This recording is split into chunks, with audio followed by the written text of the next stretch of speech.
আসসালামু আলাইকুম রহমতুল্লাহি ওয়া বারাকাতুহু। সম্মানিত দর্শক, আজকে যে বিষয়টি নিয়ে শিরোনাম করেছে যে ১ ডজন অশনি সংকেত ধেয়ে আসছে বাংলাদেশের দিকে। এখন এটাকে আপনি আসলে ধেয়ে আসা বলতে না বলে আপনি এই কথা বলতে পারেন যে অশনি সংকেতগুলো আসলে ধেয়ে আসছে না, ঢুকে গেছে এবং চারিদিক থেকে এটি অনেক কিছুকে গ্রাস করে ফেলেছে। কিছু অশনি সংকেত প্রাকৃতিক, কিছু অশনি সংকেত বৈশ্বিক, কিছু অশনি সংকেত মানব সৃষ্ট।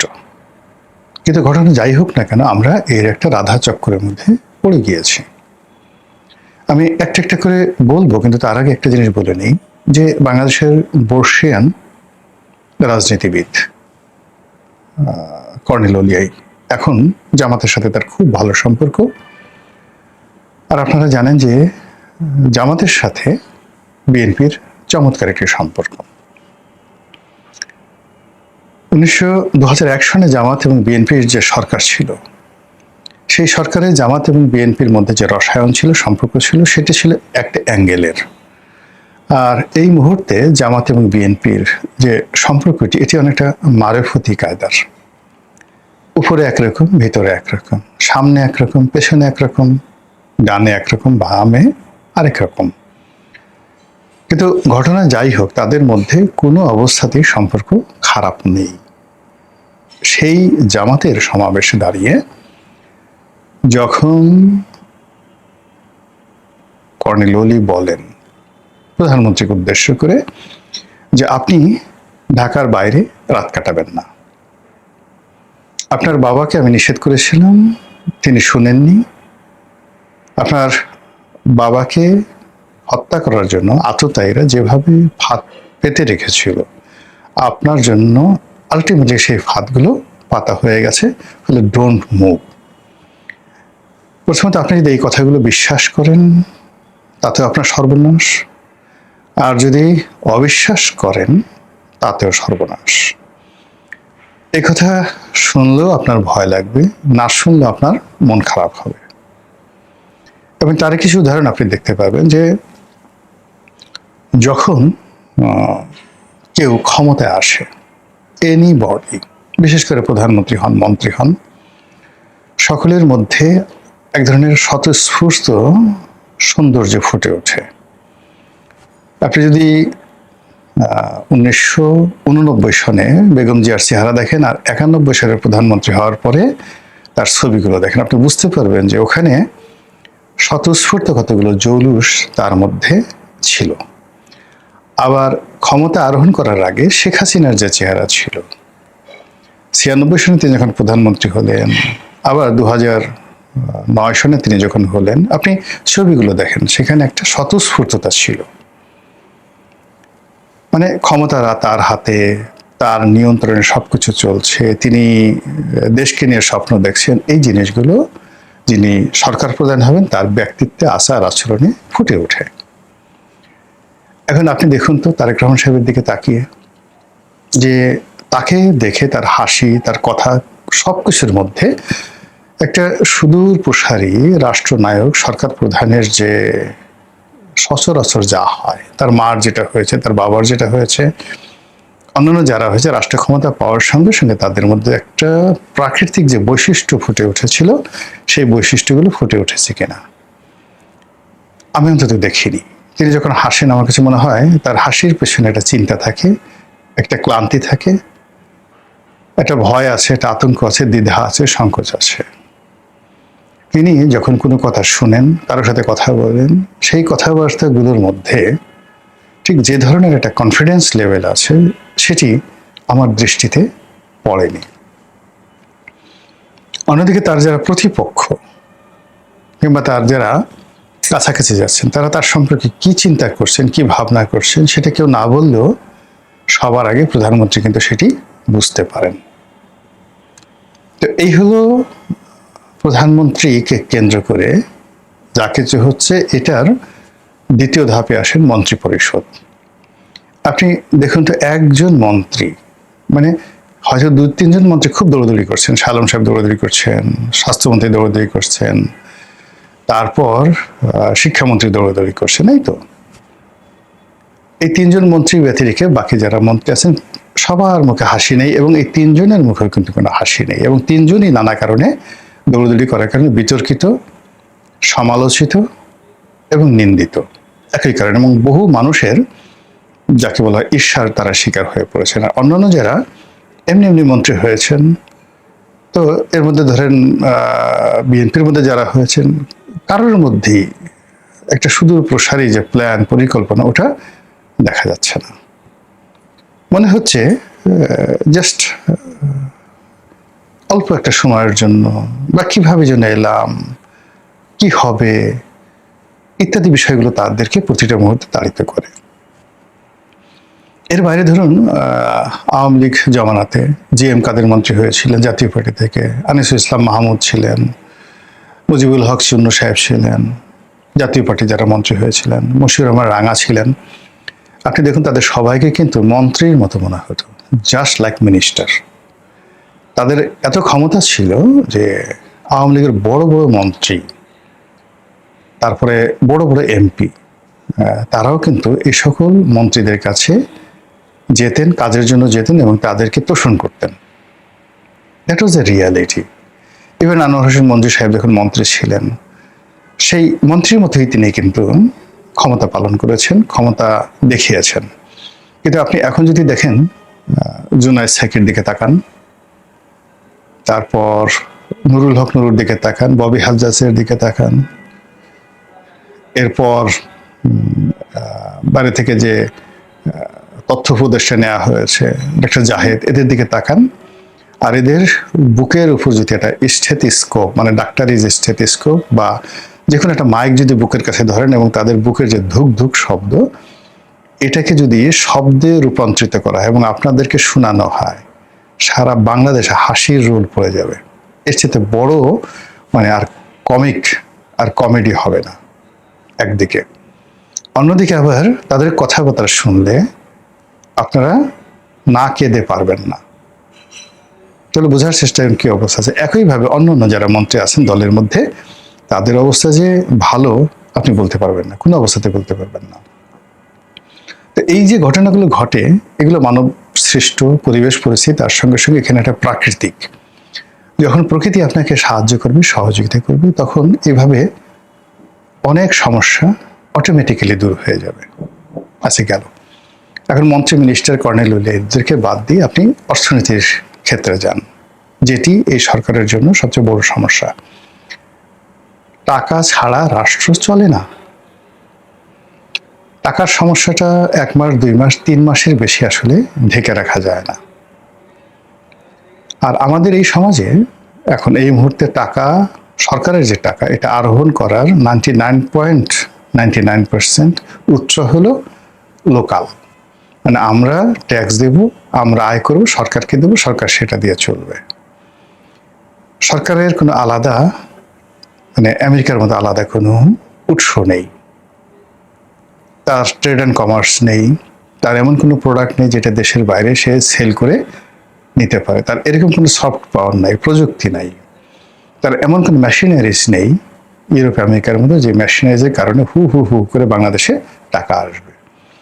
শুধুমাত্র আমেরিকা কিংবা সুইজারল্যান্ড, মোনাকো, সাইপ্রাস, সিঙ্গাপুর, এই সকল দেশ পর্যটন নয়, মানে তাদের ইকোনমিক সিস্টেমটাকে এমনভাবে করে রেখেছে যে সারা পৃথিবীতে যে সকল দেশে ধনীরা জন্ম নেয়, তারা সবার আগে সকল দেশে বিনিয়োগ করে, এটা বাড়ি করে, এটা গাড়ি করে, এবং এই সকল দেশে বেড়াতে যায়।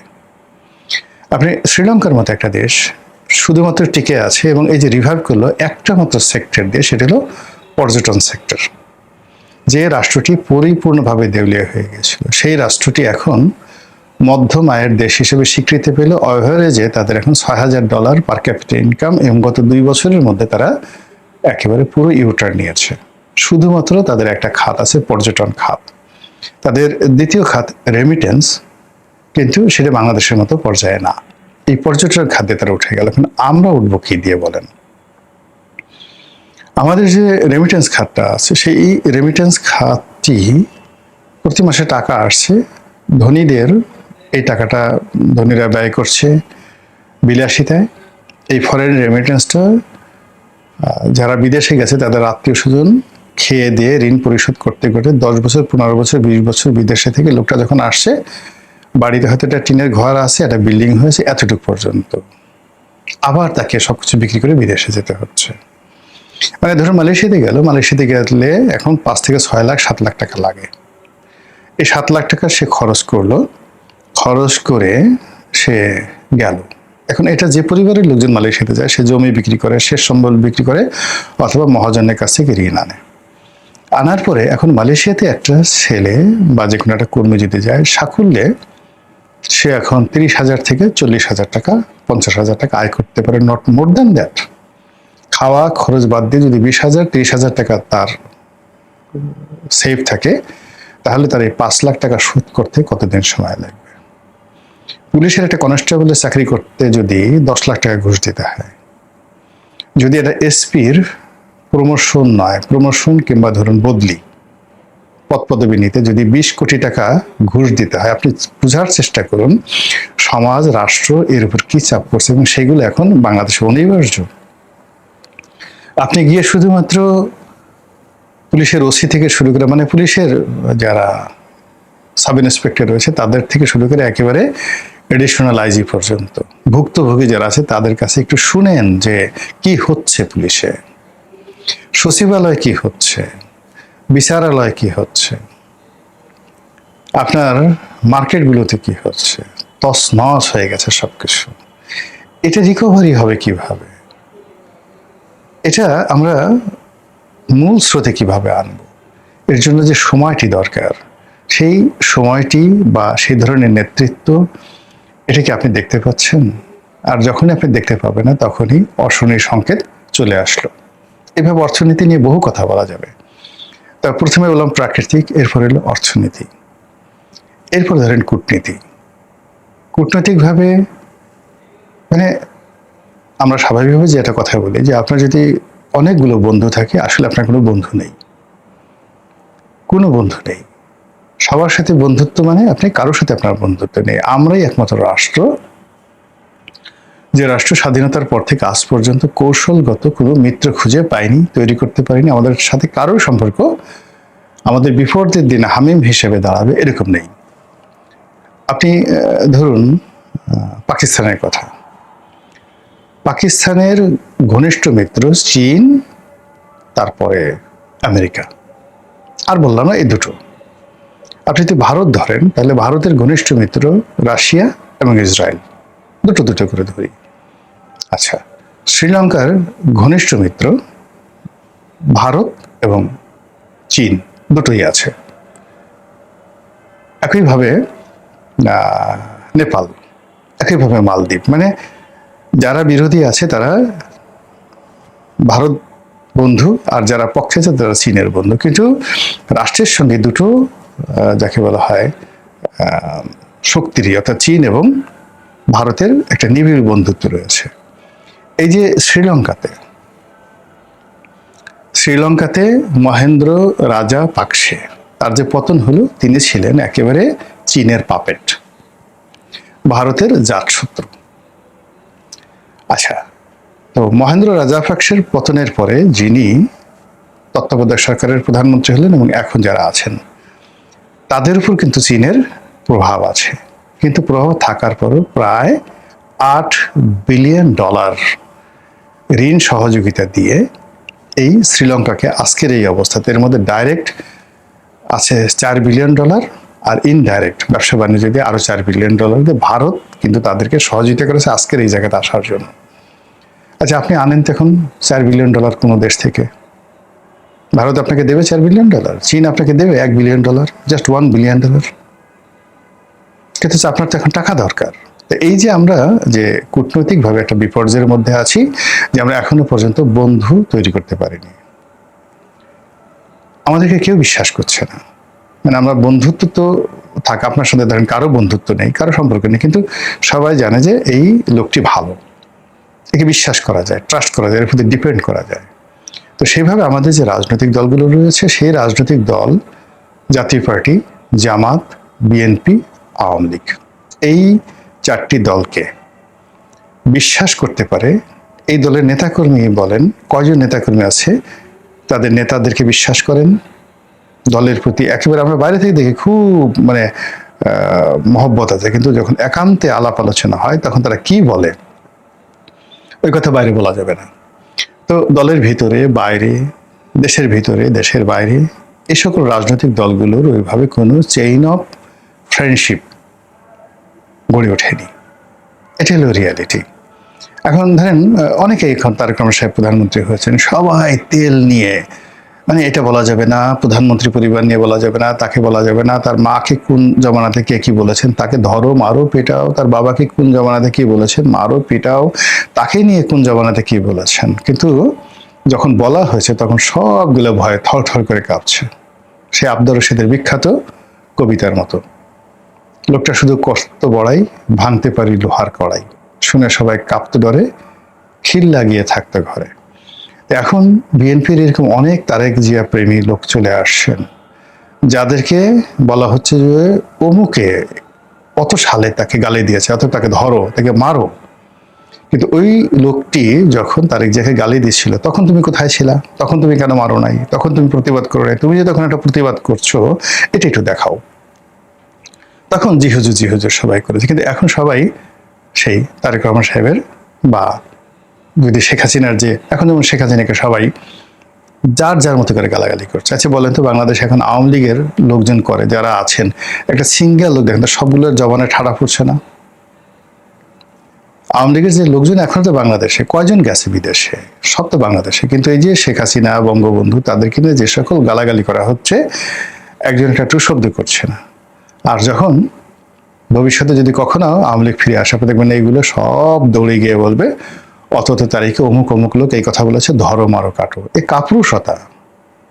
কাপুরুষতা যখনই একটা কোনো দলের উপর নির্ভর করে, দেশের উপর নির্ভর করে, জাতির উপর নির্ভর করে, সঙ্গে সঙ্গে সেখানে তাদের সকল সম্ভাবনাগুলো শেষ হয়ে যায়। কাজেই এই যে সরকারের যত সম্ভাবনা, সেই সম্ভাবনাগুলো শেষ হয়ে যাচ্ছে কাপুরুষদের কারণে। এবং সেই কাপুরুষরা 100টা অশনি সংকেত ইনভাইট করে নিয়ে আসছে। তারা সংবাদপত্রগুলো দখল করে ফেলেছে, তারা মিডিয়াগুলো দখল করে ফেলেছে, তারপরে মালিকদেরকে রেখে আগে যারা সাংবাদিক তাদেরকে তাড়িয়ে দিয়ে নিজেরা দু কলম লিখতে পারে না, বলতে পারে না, তারা সেটা দখল করেছে। ব্যবসা প্রতিষ্ঠানগুলো তারা দখল করেছে, ব্যাংক, বিমা, সেগুলো তারা দখল করে বসে আছে, বড় বড় পদ পদবি দখল করে বসে আছে। কিন্তু এগুলো নিয়ে যে তারা একটা চমৎকার কিছু সরকারকে উপহার দেবে এরকম কোনো লোক নেই। বরং দেখা গেল যে বিভিন্ন জায়গাতে রাষ্ট্রদূত, জাতিসংঘের স্থায়ী প্রতিনিধি, যেগুলো খুব সেন্সিটিভ পোস্ট, সেই পোস্টগুলোতে এরকম লোকজন নিয়োগ লাভ করছে, যেগুলো দেখে খোদ বিএনপির লোক, জামাতের লোক মাথায় হাত দিয়ে বসে আছে এরা ভবিষ্যতে কি করবে।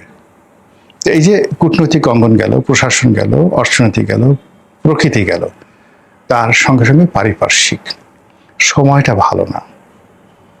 এই যে ইউনূস সাহেব ক্ষমতা আসার পর একটার পর একটা প্রাকৃতিক বিপর্যয়, আবার তারেক রহমান সাহেব ক্ষমতা আসার পর একটার পর একটা প্রাকৃতিক বিপর্যয়। এই বৃষ্টি হয় না, হঠাৎ করে এমন বৃষ্টি, সারা দেশ সয়লাব, তছনছ হয়ে গেছে জনজীবন।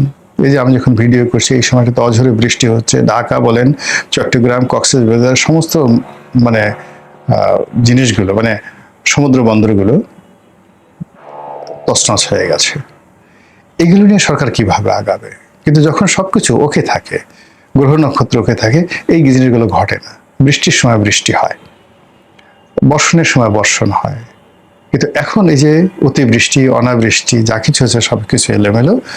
ইট মিনস যে আপনার যে অশনি সংকেতগুলো সেগুলো চারিদিক থেকে ধেয়ে আসছে।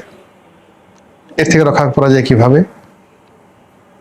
প্রথমত আমল ঠিক হতে হবে, একিন ঠিক হতে হবে, চিন্তা ঠিক হতে হবে, ক্যারিসমেটিক পার্সোনালিটি থাকতে হবে, নেতৃত্বের অনুপম গুণাবলী থাকতে হবে, ম্যাগনেটিক পাওয়ার থাকতে হবে, ভিশন থাকতে হবে, মিশন থাকতে হবে, ইত্যাদি আরো অনেক কিছু। সেগুলো যদি থাকে তাহলে অনেক সমস্যাই সমাধান করা সম্ভব।